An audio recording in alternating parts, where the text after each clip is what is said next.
most recent month.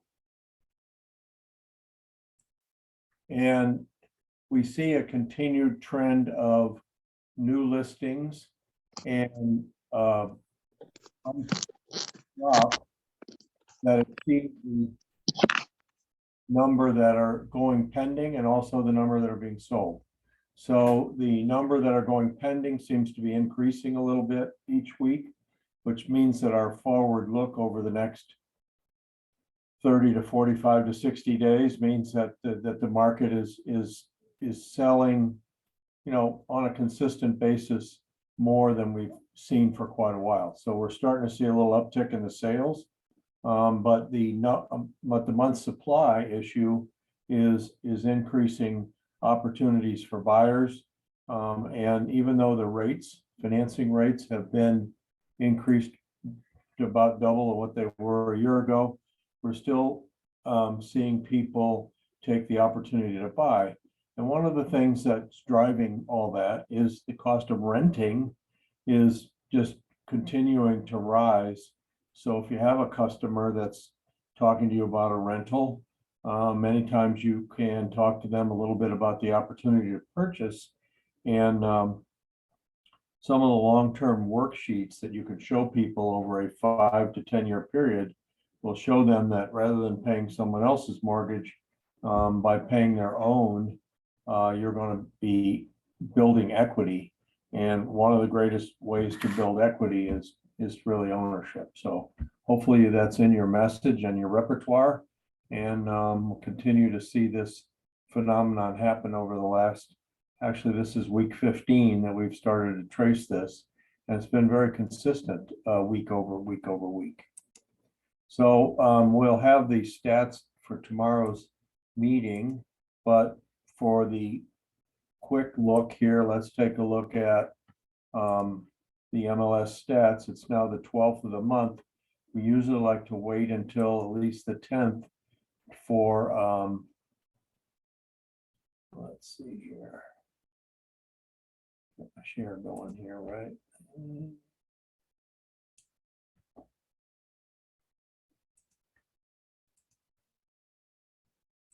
There we go. Back to Zoom. Back to share. There we go.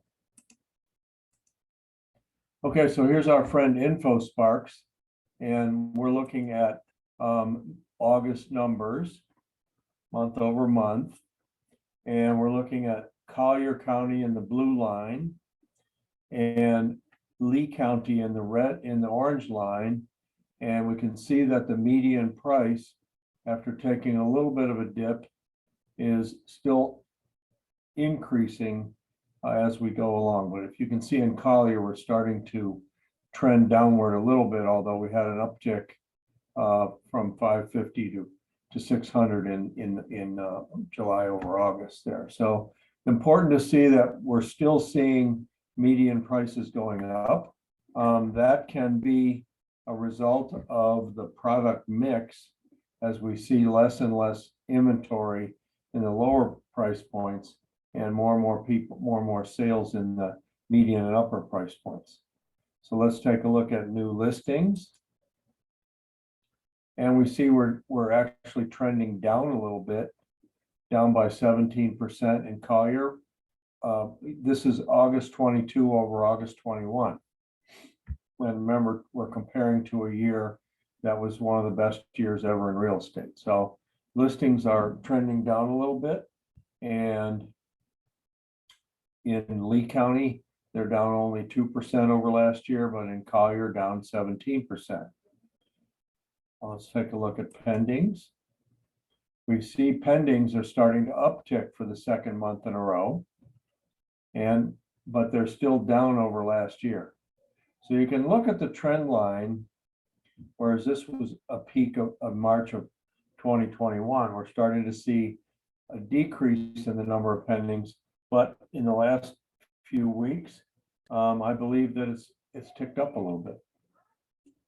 Total sales, again, from its peak in April of 2021, down a little bit, down 35% in Collier over last year, and down 19% in Lee. So here's what we're starting to see after a steep drop from 21 of 40 days down to 5-6 days. Now we're starting to see it tick back up.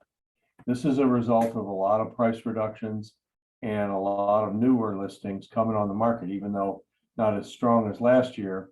Still, days on market average, we can look at that. That's up even more. So up 43% over last August and up 26% over in Lee County over last year. So here's what I found. Overall, we're starting to see some improvement in the days on market. Improvement by being that supply has created more options for, and start to see since January, our months of supplies up, still 2.3 and 2.1, but up 109% over last August and 91% over last August in Lee County. So you can start to see from its peak in 21, would continue to go down till we hit a low point of just under a month of inventory here in December and January. So I guess you can say, even though it doesn't show it greatly on this graph, you can see we've just about doubled the amount of inventory that's on the market as of first of the year. The other thing that's interesting is if we look at the dollar volume, okay, dollar volume has masked units quite a bit because prices, as you saw, median prices going up. But you can see since May, we've had a kind of a downward trend in the overall volume figures, ticking back up a little bit in, but you see we are still down only 11% in dollar volume and 2% in Lee County from last year. So clearly the increase in prices has offset the decrease in units. Here's another one that might be interesting for you, is this data comes from showing time, and it's mixed in with our monthly stats. But you can see that in January, we were seeing almost 10 showings or almost 11 showings per listing. And now that's come down quite a bit. But as the season and summer season ends up, we're starting to just see a little bit of uptick, you know, at the end by the end of August. So those stats will be out in probably tomorrow on the graphs. And I'll also do the trend lines showing you that the market is improving in terms of the amount of inventory, in terms of the environment for buyers, days on market increasing, number of listings, overall listing inventory up. And so the market itself is adjusting to extreme scarcity by having more listings coming on the market and by having more people that were kind of shooting for the moon with their pricing, be bringing them down. Are we in a bubble? There's no indication on any of the economists' radar or real estate guru radar that we're in any kind of a bubble where prices will come down substantially. Yes, they are coming down slightly by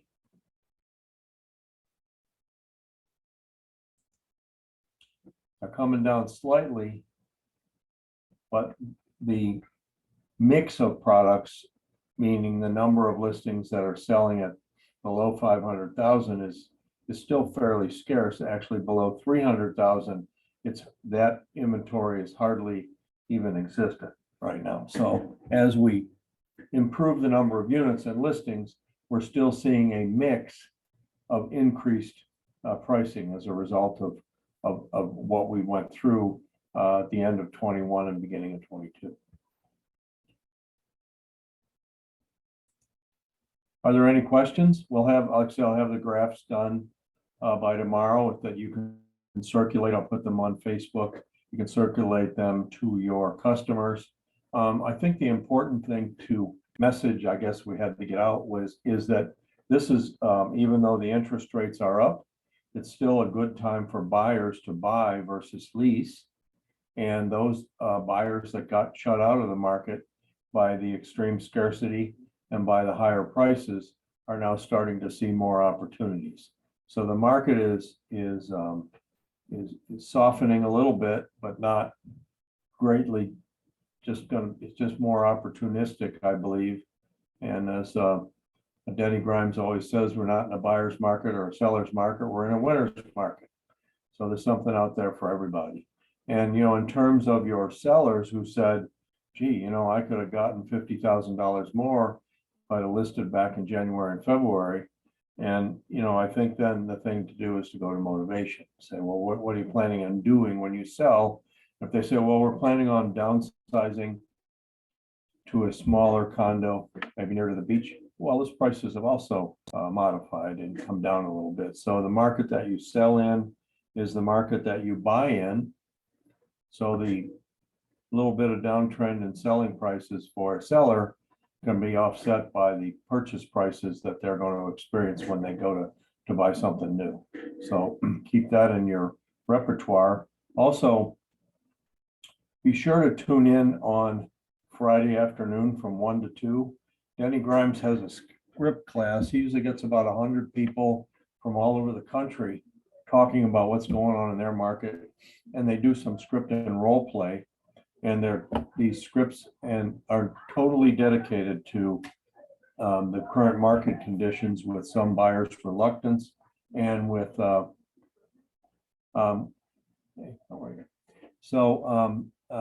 there with the market reluctance for sellers to put their place on the market and also to reduce their prices when they've been on the market for a while, as we see days on market ticking up quite a bit. So these are great scripts for you to use applying to current market situations there. So I encourage you to take advantage of that hour. It's really, really worthwhile. So that's it for market update. We're going to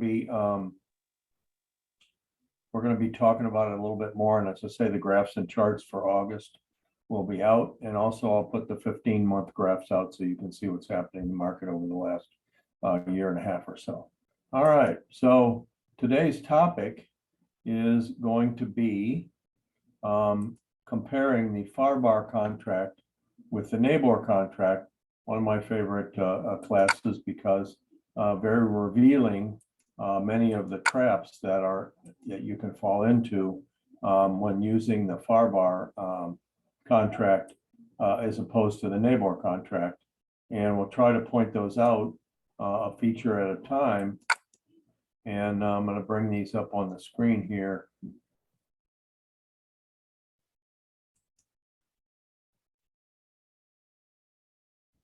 Let's do them in PDF form, summary, detailed. Open Sesame. All right, let me clean the screen up a little bit here. And here. Here.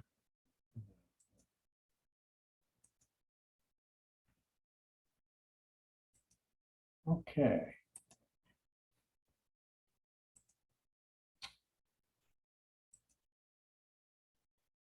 Back to Zoom.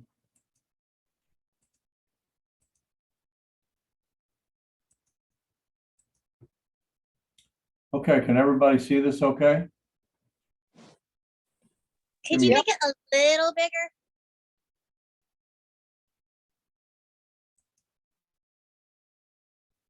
Thank you. Is that better? Yeah, thanks. Okay, so I call your attention to the bottom in all caps. Okay, this is a summary of terms. It's not legal advice and it's not a detailed description of every feature of the FarBar in Florida Realtors contract versus NABOR. This is meant to be a summary sheet, okay? And it's meant to compare features across the line here between the NABOR contract the FarBar contract and Florida Realtors contract, also called the contract for residential sale and purchase, also affectionately named the CRISP. So these are feature comparisons. I can also show you that companion to this is a detailed summary. Okay, and it actually goes into much more detail, including the specific line numbers of the contracts where these terms are. So I'm going to put both of these out on the Facebook page in the document section, so you can retrieve them from our private Facebook page. If you want them personally, all you have to do is email jonesnaples@kw.com, and I'll be happy to send them to you.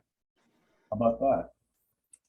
All right, so I'm going to go back to sharing the detail or the overview screen here, and let's try viewing this full screen mode. There we go. How's that? Can you see it okay? Yeah.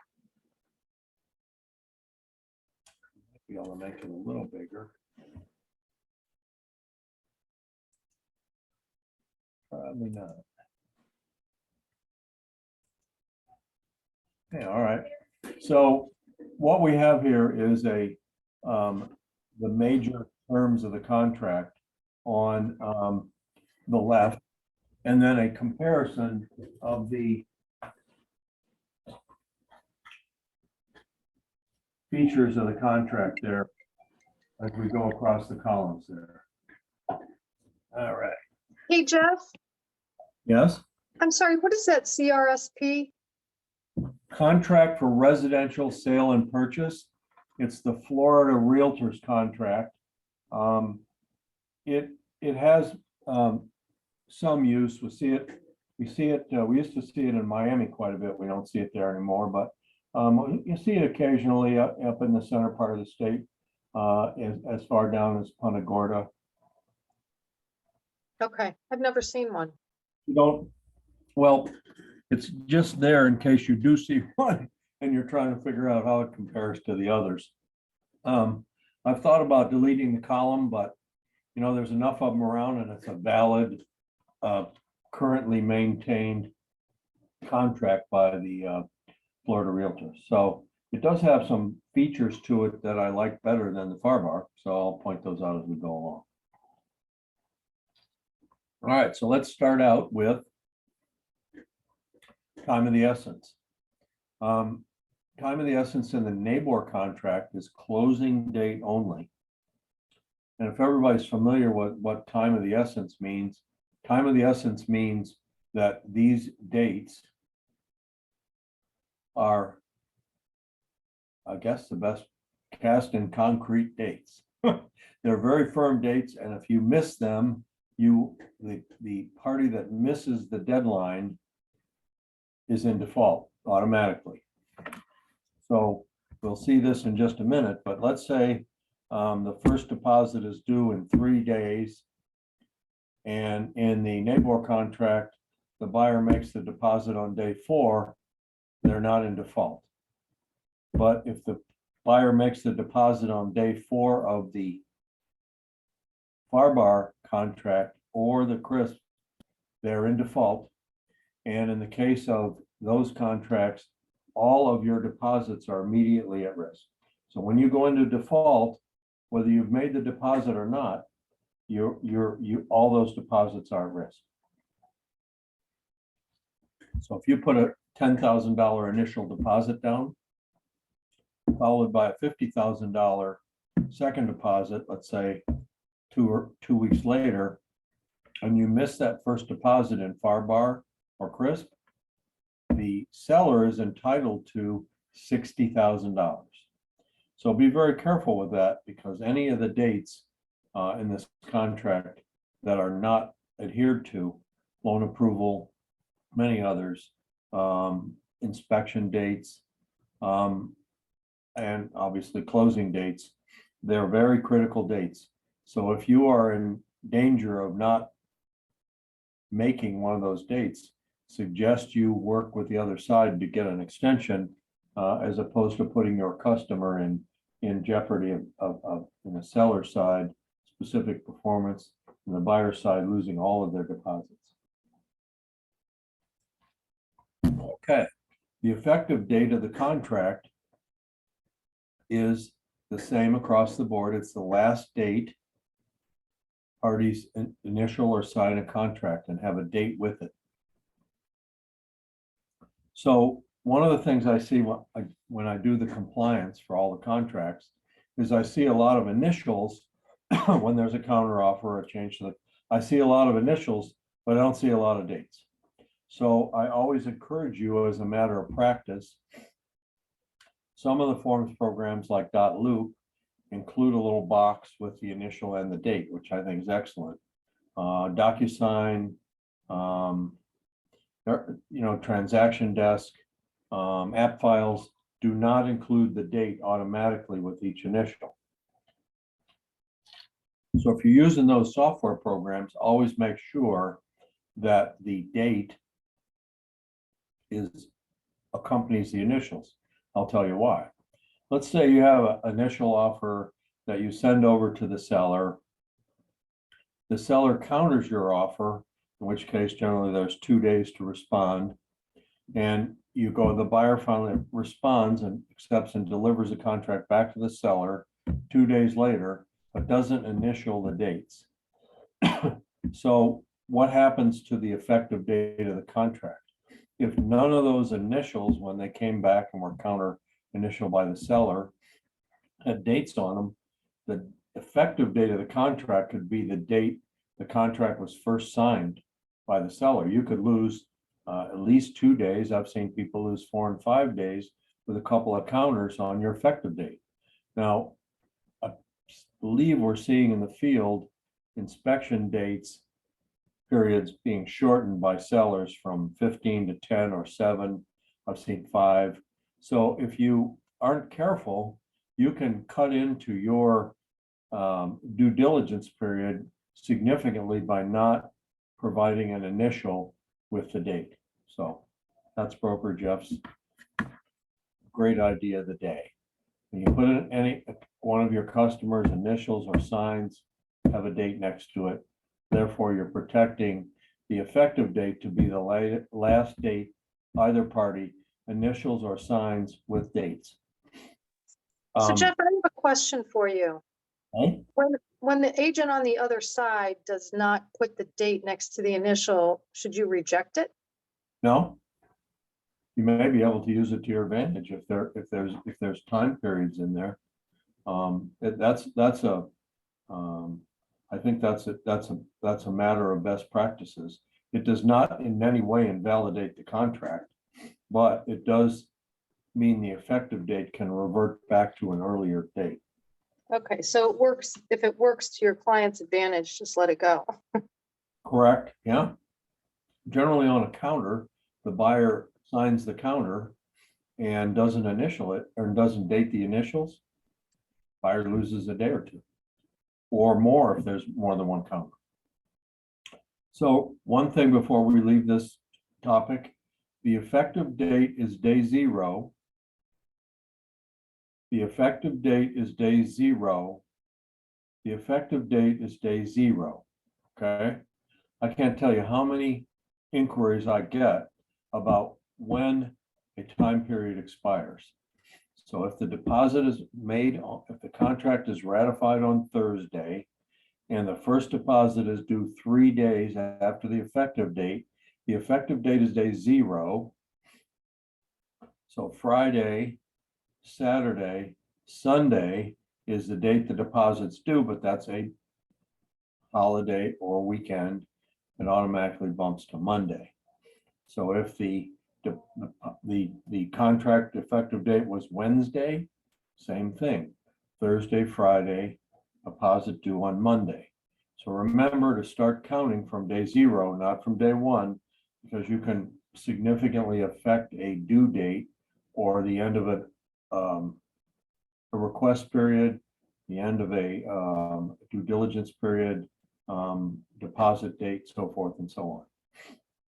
Inspections are night and day between the FarBar and the NABOR, and the CRIS pretty much mirrors the inspection situation with that contract. Start with a NABOR. By default, you can cut these time periods however you want. There's 15 days to inspect, 5 days after the end of the inspection period to request repairs, 10 days for the seller to respond, and 5 days after the seller's response for the buyer to cancel if the seller responds with a counter and does not agree to a credit or a repair of a defective item. So that's 15 and 5 is 20, 30, it could be as much as 35 days before the end of that cycle. Please note that if you send your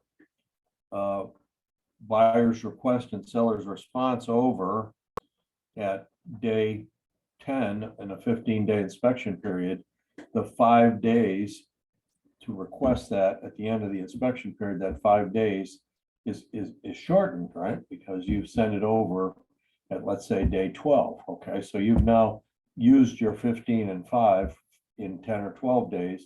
The seller then has 10 days to respond, but if the seller responds in 5 days with a credit that doesn't cover the defective items or refusal to repair it, then the buyer then has 5 days from the receipt of that notice. So these timetables can be shortened by the performance of the customers in the transaction. In FarBar, the buyer's request for repairs are broken up into 3 buckets: general repairs, wood destroying organisms, and permits. Okay, the default value of each one of these buckets is 1.5% of the contract amount. 1.5% of the contract amount on a $500,000 contract is $7,500. That may be okay, but 1.5% on a $300,000 contract, $4,500, may not cover all of the repairs that you find when you do your inspection. So what happens then? If you request 1.5%, which is the default value, then the total repairs, let's say it's a $300,000 contract, the total repairs amount to $5,500. The seller is only obligated to make the repairs up to $4,500. And the seller can ask the buyer to say, which ones do you want me to repair? Or the seller can say, okay, I'll repair the whole thing, no problem. So, but those limits are on the total value, and you can't say, well, I had $4,500 for my general repairs. I have $4,500 for wood destroying organisms. I don't need any of that. Can I use no? The buckets are separate. There's walls in between them. They can't be intermingled. So you have to be careful when you're writing that contract. Most people leave that amount blank, right? And because they do that, they limit the total amount of repairs that the seller is liable for. A couple of other things here.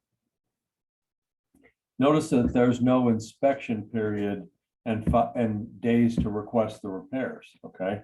The buyer in a 10-day inspection period must make their request to the seller for repairs by day 10. If you wait till the 11th or 12th day, your inspection period has expired and you have deemed to accept the property in the condition that it's in. So be careful with that. Calendar your dates. Make sure you understand that in FarBar, the end of a period is the end of a period. So don't wait until a day after your due diligence expires to ask for repairs. So remember, it's always a good idea to ask for those repairs in advance of the expiration of your due diligence, because you don't know what the seller's response is going to be. You know what you have rights to ask for, but you don't know what the seller's response is going to be. So good idea to give yourself a few extra days in FarBar. I see them come in at 7, 5. It's really tough to get an inspector out there yeah, you can get them out there in a day or two, but then they have to send the report, you have to review it.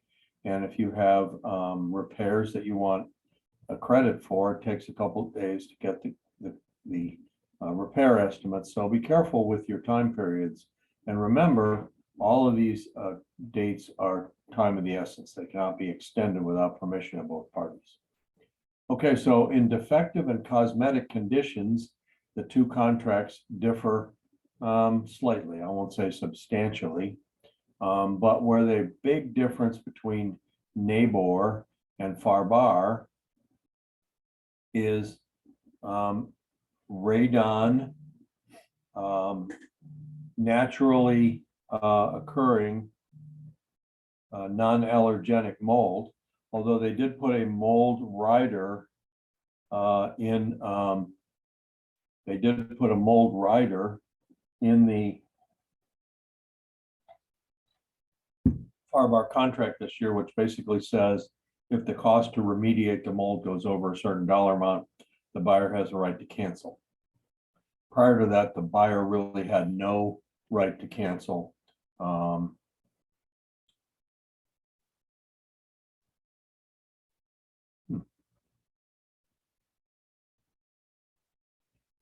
So keep in mind, radon in the FarBar contract, if you want to have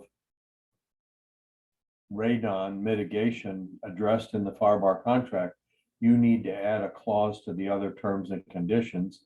And we have one, and actually in the CRISP, that's where that clause comes from. It basically says that if the radon exceeds the federal limit, which is 4.0, and the seller's not willing to remediate it, the buyer can cancel. No mention of that in the FarBar contract. So if you do a radon test and it comes back 8, you do not, under the FarBar contract, have the immediate right to ask the seller to remediate. Not that they won't, or not that they won't contribute to the cost, but it's not a right of the contract. So be careful with radon in the FarBar contract. So in the regular NABOR contract, a not unpermitted structure or an open permit, of which there are several different conditions there, expired, open, are the two most prevalent. Non-permitted structures, those are all defective conditions which you have the right to ask the seller to address. Same in FarBar, but only up to the dollar limit that comes with the contract. So again, if it's a $300,000 contract and you have default to 1.5%, that's $4,500, which may not cover the cost of closing an open permit or permitting after the fact an unpermitted structure. So be careful with that dollar amount when you're writing a regular FarBar contract. There's a few differences in the contracts as far as what's defective and what's cosmetic. I've listed a few of those there, but torn screens, fogged windows, missing roof tiles, and shingles are considered defective in FarBar, whereas torn screens, scratches and dents, worn spots, discoloration, curling shingles, or cracked tiles are considered cosmetic in NABOR. So there's a few differences in there, and they're fairly similar. Missing roof tiles are defective in both contracts, but cracked tiles are not defective in either contract. And so there's some subtle differences between what is cosmetic and what is defective. So make sure you read those paragraphs in the contract. And again, remember, there's a detailed schedule for each one of these lines that will show you right in the contract where defective and cosmetic are.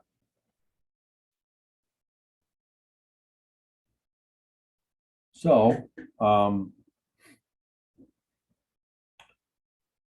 be a little careful in this respect, because asking for repairs or credits on cosmetic items is could be a great source of irritation to the seller from the buyer. A lot of buyers say, well, I'm paying a lot of money for this property, I'm gonna ask for everything. That can get you a soured attitude from the listing side, and maybe not, the best in cooperation. So make sure you go by these definitions. And again, we'll refer right to the lines in the contract on the detail schedule, so you can go check them out. There is an as-is provision in the NABOR contract. There's an as-is addendum, and there's an as-is checkbox in the NABOR contract, which, by the way, is going away with the next version. There will no longer be an as-is checkbox. You can either use a regular contract or an as-is contract, similar to FarBar. FarBar doesn't have an as-is provision. There is an as-is rider. And so now there's going to be a standard NABOR contract and an as-is rider, and also an as-is contract. So understand that there is no as-is provision in the FarBar standard contract. You have to go with a FarBar as-is contract. And again, the same thing will happen to NABOR going forward. Hey, Jeff, I have a question. Okay. You mentioned that missing roof tiles is considered defective in the NABOR contract? Missing, not Missing, missing. correct. Yeah, missing It doesn't, I mean, I don't see where it spells that out. Do you have a reference for that? Yeah, probably I can look it up, but a missing Okay. roof tile is a defect. A cracked roof tile is not. Right, Missing roof tile exposing the underlayment is a defect. okay, And the way the inspector writes it up is also important, because they actually will usually show you a picture of a cracked tile, and that's that's cosmetic. But if the cracked tile has a hole in it that's exposing the underlayment, then it's going to create exposure to the underlayment, and that's a defective condition there.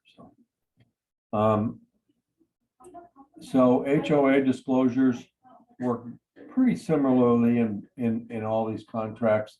The FarBar has added a second page to the HOA rider, which allows you to delineate other costs other than just the standard quarterly or monthly and any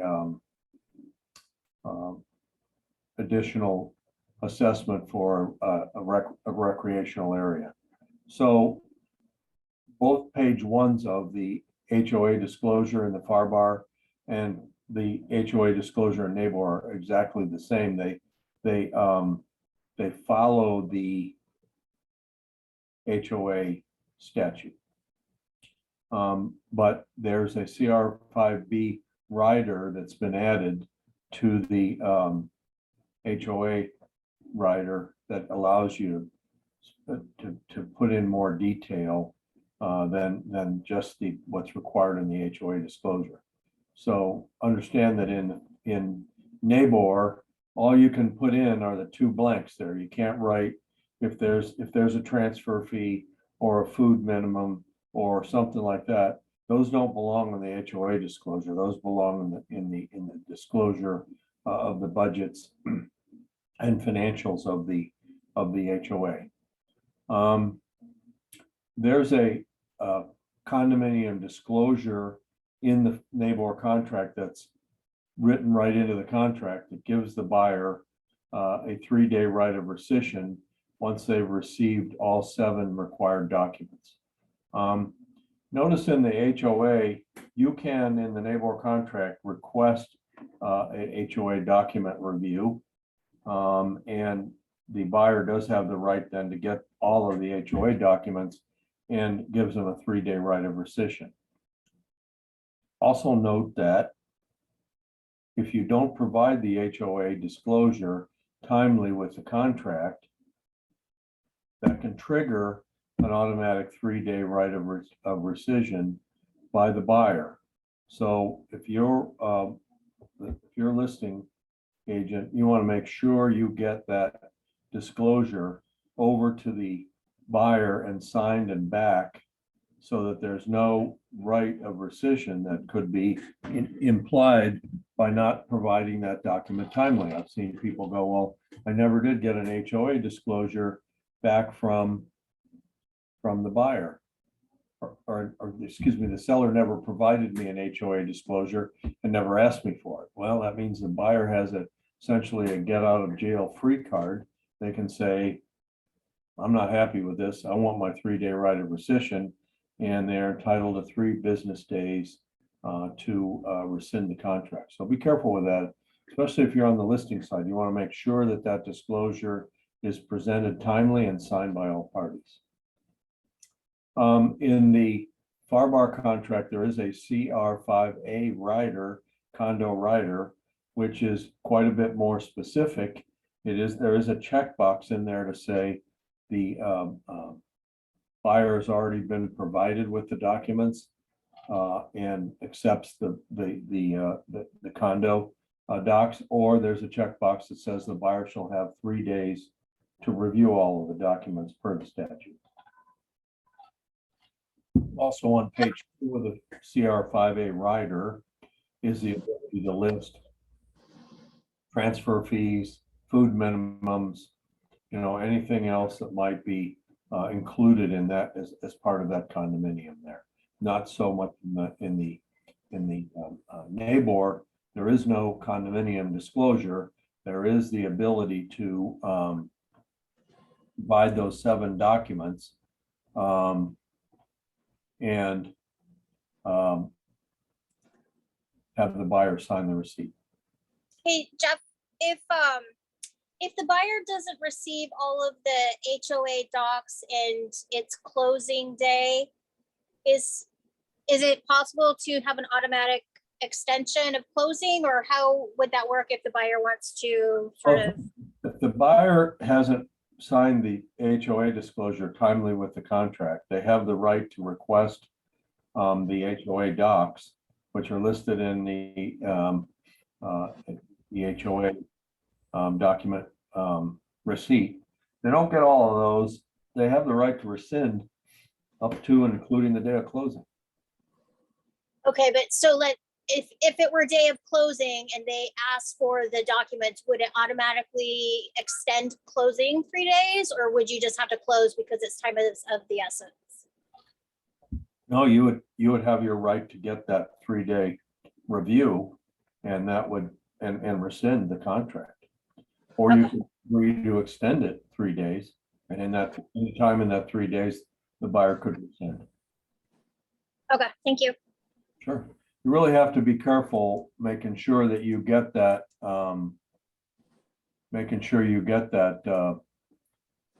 document signed if you're on the sell side.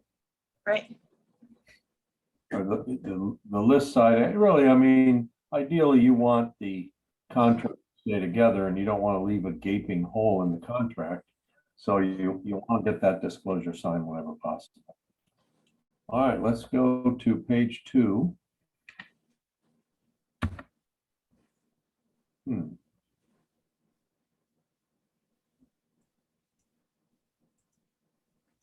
have to stop my share to do this.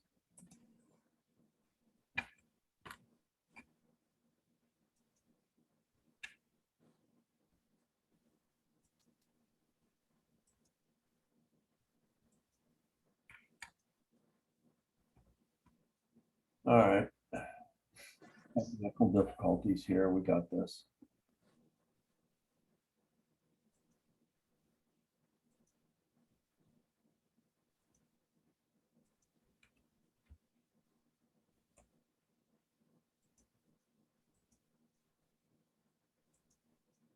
Got it? So on page 2, we go into some of the other areas of the contract. Force majeure is basically a defined term in the FarBar contract, which basically it's defined in the first part of the contract, and then there's a whole section of it in the in dealing with risk of loss. But basically, a force majeure event is an external event such as a hurricane or some type of a fire or really a significant mainly natural event that creates tremendous damage. And the idea with the FarBar contract is if there's force majeure, and it's defined in a number of different terms, but if there's force majeure, let's say it's a hurricane, and you can't close because there's no access to any services, no electricity, you can extend the closing date automatically. All dates that had not taken place would be extended to 7 days beyond the date of the force majeure. And if obviously if the damage is that extensive that you still can't close, you can extend it. But if it goes more than 30 days, either party can cancel. So this has to do with addressing damage and how the buyer does have the right. We didn't see a lot of it though, but the buyer did have the right when sitting in Illinois watching Irma go right up the center of Naples. They had some rights in there to say this is a force majeure event. If we can't cure the damages and everything within 30 days, then we have the ability to cancel. It didn't happen that often. Most of what Irma did to the residential areas was a lot of landscape damage, a lot of foliage damage, not as much structural damage, although some buildings, especially some of the high-rise buildings did have some damage. In the NABOR side of things, we had a committee that convened after Irma to see what, if anything, we needed to do the contract to make it better for, a major wind event or flooding or fire. And I'm told by here's a little bit of minutia for you, but there's a statute in common law called the statute of impossibility, the concept of impossibility. So you have a 30-foot oak tree in the middle of your cul-de-sac in front of your house, and that goes away. It gets blown away or damaged. The doctrine of impossibility says there's no oak tree out there that could replace this oak tree. But I can replace it with something, that's whatever I can get. And it won't be a 30-foot high oak tree that's 40 years old. So basically we said, whenever possible, the seller should try to replace what was damaged. And in landscaping, up to 1% of the contract amount. And basically that gave enough money, we felt like, over the range of prices to allow for landscaping to be replaced that had been damaged. But we do not allow the buyer to raise their hand and say, that was force majeure, I want to cancel. The idea is to try to keep the deal together and to work together between buyer and seller. We didn't have that many, even though it was a huge event, we did not have that many contracts that fell out with Irma. It was mostly buyers still wanted to buy, sellers still wanted to sell. They worked it out, and the updates to the contract in 2021 put in the 1% limit on landscaping. The other thing to look at here is when you're in a condominium where there are common elements, the homeowner is not responsible for damage to common elements. So the buyer doesn't have the right to say, well, the pool area got substantially damaged during the hurricane, and therefore I want the seller to repair it. I want some type of action that is eliminated in both contracts, where the seller's only responsible with their dwelling and what's called the limited common elements, which might be an air conditioning, a window wall or something like that. Other than that, the seller's not responsible. It's the condominium association or the HOA that's responsible. So got into a few nuances after Irma, because there was quite a bit of damage to common elements, mainly landscaping. Some of the little clubhouses and things like that got damaged, but for the most part, it was a foliage event. All right, coastal construction control line. There's not a reason to spend a whole lot of time on this. However, there is a coastal construction control line. It is on the NABOR map, but it meanders around the coast all the way up. And inside that line, we need to let you know that it's difficult to get insurance. It's difficult to make changes to structures without the proper elevation. And, the rules for acquiring and owning one inside the coastal construction control line are substantially more difficult. And we want to let the buyer know. So there's a mandatory disclosure in the NABOR contract. And in the FarBar, there's a rider, a CC coastal construction control line affidavit or survey, in which the buyer has to sign off saying, I've received this information. Same thing in crisp, different language, but what we want to make sure is that a buyer inside this really risky hazard area knows what they're getting into. They know that they're going to be responsible probably for higher insurance rates, and also any type of construction, remodeling, or additions to the home are going to come under more severe building codes. Assessments. All right. So in all cases, if there's a CDD or a community development district that we've talked about in other contract classes, if it's in a CDD, the buyer automatically assumes the balance.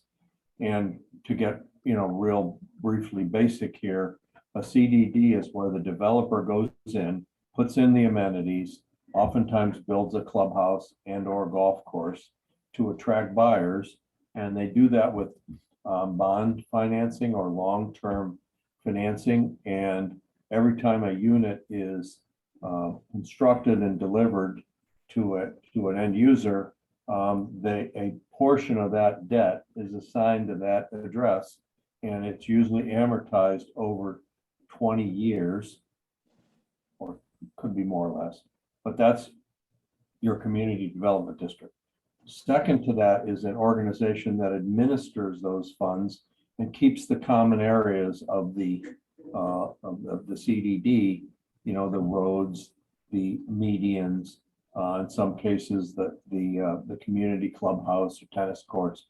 All of that money gets paid in to maintain the common elements. And once the CDD balance is paid off, there's what's called an O&M, or operating and maintenance component of the CDD. It goes on forever.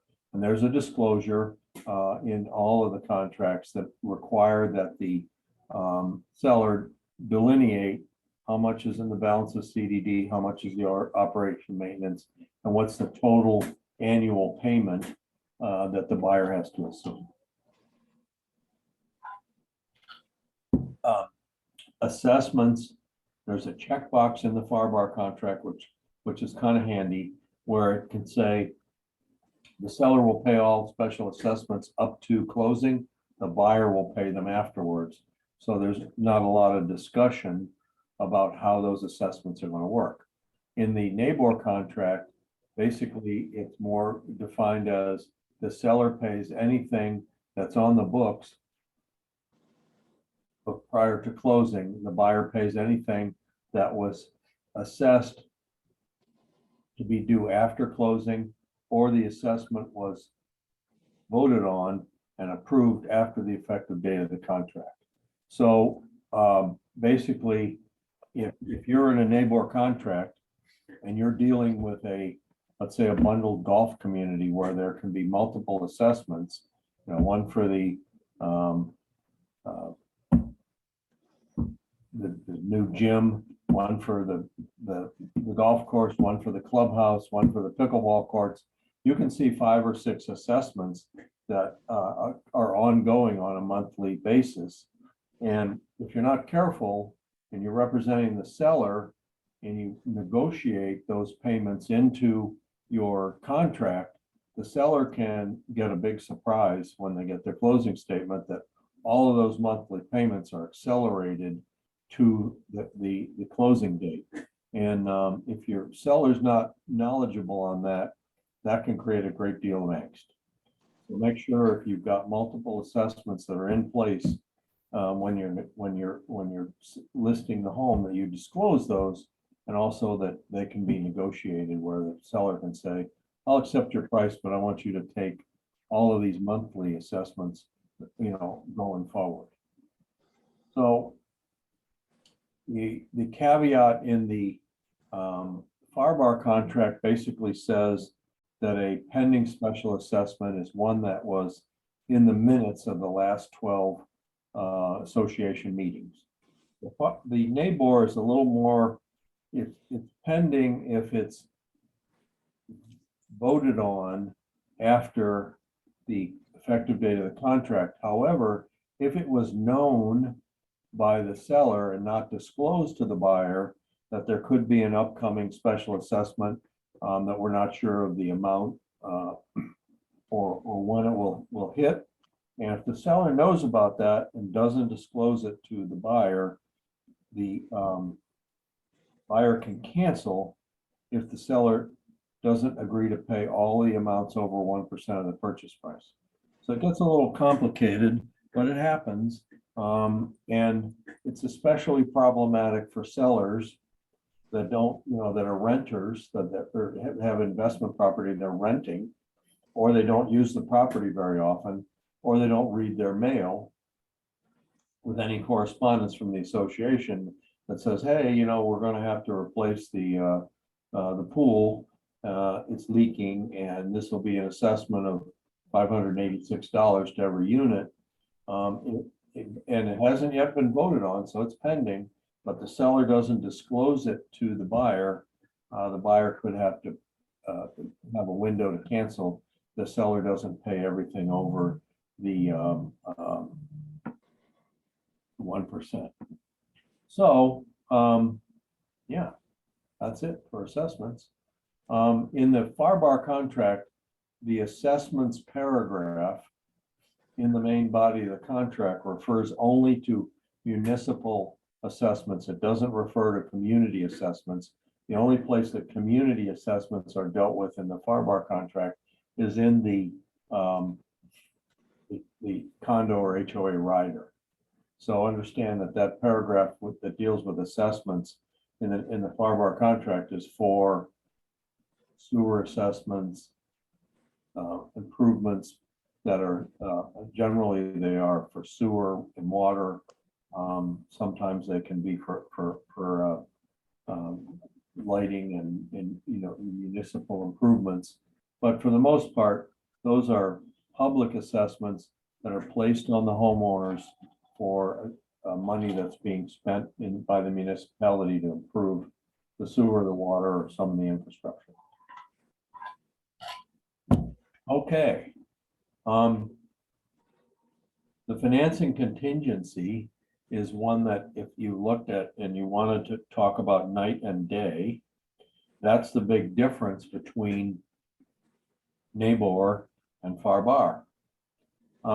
So the NABOR contract basically hasn't changed the financing contingency for many years. Essentially, the buyer selects the financing contingency and provides a term and a maximum rate of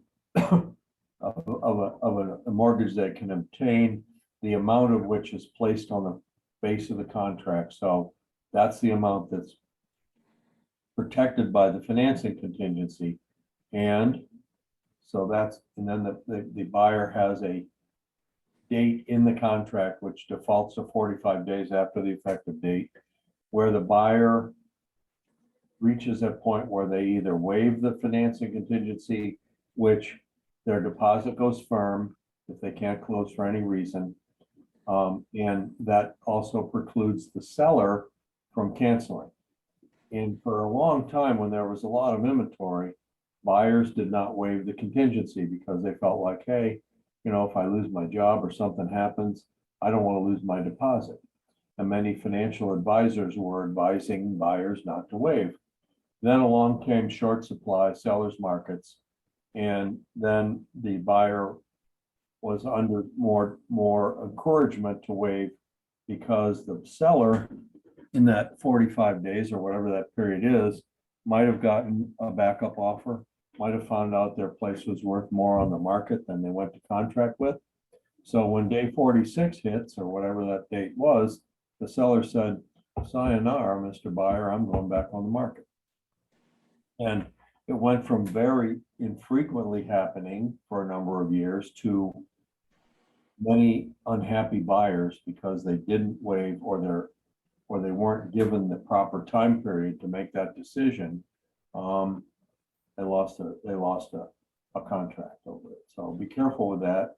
For the NABOR contract, if you cannot get the loan, you must provide a uniform commercial credit denial letter. You can't just send over an email saying, hey, I'm sorry, I didn't get my loan. You have to have documentation from the lender that you were denied the loan in order for you to use the financing contingency and get your money back. Okay, shifting gears to FarBar. They changed the contract in November of last year to, they went to a loan approval date back, I believe in 2017. Yeah, I think there was a revision around then, but anyhow, the loan approval is a defined term. It has a default value of 30 days in the financing contingency contract. And at 30 days, the buyer must notify the seller whether they're going to not be able to get a loan to their satisfaction or they're going to move forward. And if they move forward from there, the buyer's deposit is firm and the buyer has to close or else their deposit's at risk. In FarBar, now they've added, there used to be a property related condition that once the buyer said, I'm moving forward and got close to the closing date and the appraisal came in low, then the buyer could go back to the seller and say, sorry, I can't get my loan because it didn't appraise for the amount that I asked for and the face value of the contract. Now, in the most recent revision, in the 2021 revision, it basically, the appraisal is included in loan approval. So when I notify the seller that I have loan approval, I have a good appraisal. I have, pretty much I'm on final with a clear to close or close to it. And that way I notify the seller and I say, okay, I'm ready to go here. My deposit's firm. Let's move toward closing. In the FarBar, notification is an email. So if your buyer just notifies, or the agent notifies the seller that you can't get your loan, you can't get your loan and you get your money back. There's no letter from the lender required. There's a little bit of a 3-day window in here where if the buyer fails to notify the seller by the end of the loan approval period, the seller has 3 days to decide whether they want to cancel or move forward.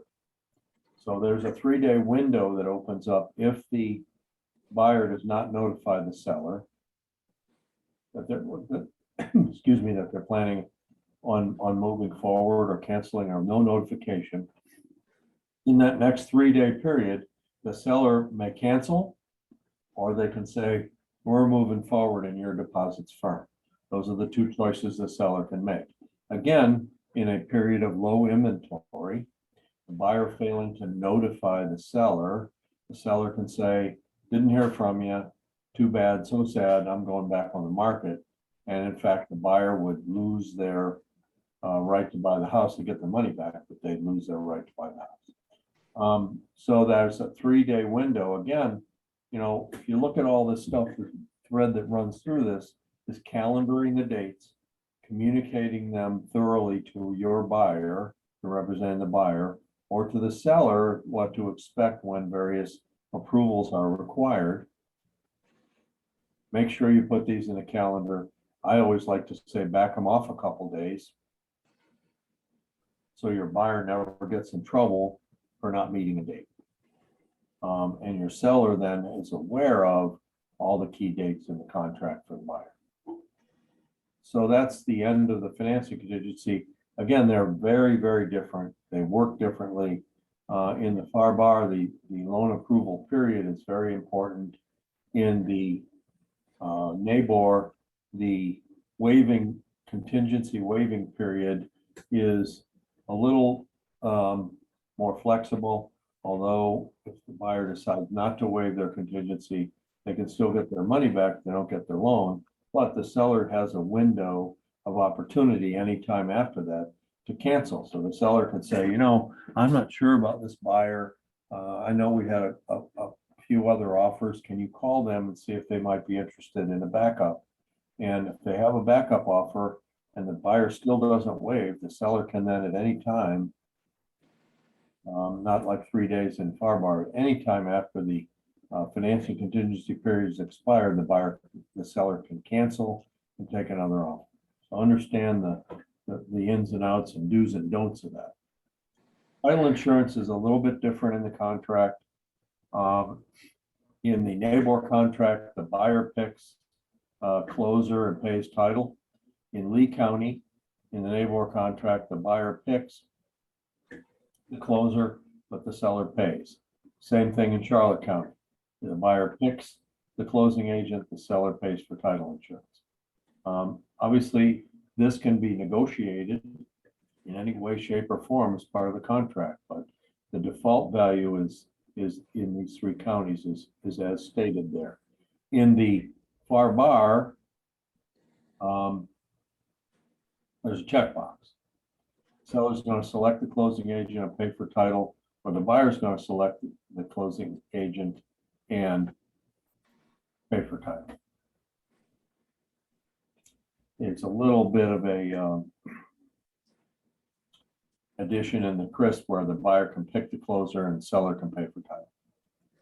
So we're down to the last part of the contract, which is default. In the NABOR contract, default is a little bit more, I would guess, pliable is the word I would use. And that means that if other than the closing date, if the buyer misses a date, deposit date, an inspection date, there's a little bit of flexibility in there. But specifically on deposits, let's say my second deposit is $50,000, it's due today, and I don't make it because I'm still nervous about the repairs and everything. And it goes to tomorrow. The buyer's not in default. However, at some point in time, the seller can notify the buyer that says, hey, you know, you were due to make this second deposit on Monday. It's Wednesday. I'm going to give you time to cure, and I'm going to say, if you don't make your deposit by Friday, I'm going to consider you in default. So you're taking a date and creating a default situation. Generally a great idea for an attorney to write that correspondence or to give you guidance as to what to say in that communication, but you can create a default situation in the NABOR contract for a buyer that misses a date. You have to give them time to cure and notify them of the date of default. If the seller refuses to close, and you know, it's interesting, we've had, I don't know, at least half a dozen of those this year, where the seller just says, I'm not selling for this low amount. I can get a lot more. Sue me. I'm not gonna close. And in all cases that I can remember, it takes a little while in the courts, the buyer has prevailed. So the seller ends up giving up the property and paying the legal fees that the buyer expended to chase the seller. So if you have a seller and the seller says, I do not want to close, you really want to send them to an attorney, a real estate attorney, to explain it to them, because we're not lawyers and shouldn't be interpreting contracts in that respect with our buyers or sellers. If the seller says, I'm not going to sell, let them sue me, that's not a good conclusion on the part of the seller. They need to seek some legal advice. The buyer defaults, the remedy in the NABOR contract is for deposits made to date. So that's why it can be a good strategy for your buyer to put down $5,000 3 days after the effective date, and then put $50,000 down 20 days later. When we've gone through due diligence, we've reached out to the seller and said, here's the repairs we want, and if everything's still going along well, great, I can make my bigger deposit. But by splitting them, we've limited the buyer's liability if they, for some reason, decide to walk away. If something happens in their life that they can't complete the sale, they're only losing that small first deposit. In FarBar, all deposits are at risk from day one. So it doesn't really make that much sense to split the deposit unless the buyer, for cash flow purposes, wants to do it that way. If there's a default by the buyer, all of the deposits are at risk from day one in the FarBar world. So the buyer could always ask for just to get their money back and move on. That's true in either contract. The final difference is there is no mandatory dispute resolution built into the NABOR contract. Obviously, there can be legal action. There can be agreement among the parties as to what happens to the deposit. And this is a source of pretty much great aggravation, because oftentimes the seller, the buyer has a legitimate right to cancel due to a refusal on the seller's part to repair an item or the end of a due diligence period. And the buyer does have the right to get their money back. But in that particular case, both sides need to sign off on the release of the deposit. And I've seen a lot of cases where the seller, even though the buyer is entitled to their deposit back, won't sign off on that deposit release. And that's, always problematic, because the only recourse the buyer then has is hiring a litigating attorney, which is never makes much sense. It's very costly. I once asked an attorney what amount of deposit would it be worth somebody hiring an attorney and seeking relief, and the answer was $100,000. So if your deposit's $10,000, let's say, and you can't reach agreement with the seller to release the whole amount, maybe your best bet is to just negotiate a split, which in many cases works. Is it right? I'm not sure. The buyer really did have the right to get their money back, but it's a question of, if I negotiate, I can get a portion of the deposit and move on. If I don't, then that money can be tied up for a long time. So the other question a lot is, can the seller put the property back on the market? The answer is, if there's a termination, or in this case, a default because the buyer couldn't close on the closing date, the answer is yes, because there's no longer a contract. So if all parties agree to terminate and their disagreement is over who's getting the deposit, the seller in most cases can go back on the market. But there has to be a mutually agreed upon termination and just a dispute over who's going to get the money. You can't just say, well, they're still fighting over the deposit. a termination hasn't been signed, I'm going back on the market, you could be in some trouble for doing it. Is there a question? Hello? Nope. No questions? All right, well, the good news is it's 52 and Broker Jeff is done with his FarBar comparison. Remember, there's a companion to this that goes to the specific line numbers in the contracts where we talked about, and that's there for your use. So if you're new at writing FarBar contracts, or if you have a listing and someone sends you a FarBar contract, you can use that little summary sheet to understand the basic terms. And if you need to go to a specific line in the contract, you can do that by using the detail sheet. Hey, Jeff, I did have a question. I just couldn't unmute myself. Oh, okay. It seems like with the builders, even in Collier County, they don't follow the NABOR contract in terms of how the costs get split.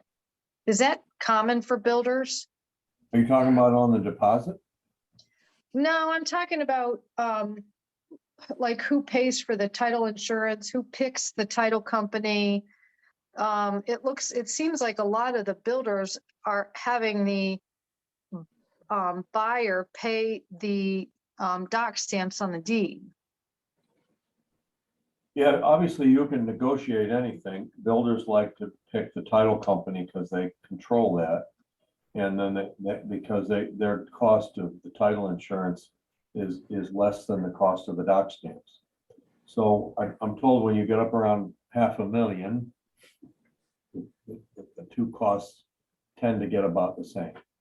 But most builders maybe have a title company that's closing a number of their units. They might get a favorable title rate, and they would rather take that option than pay the dock stamps.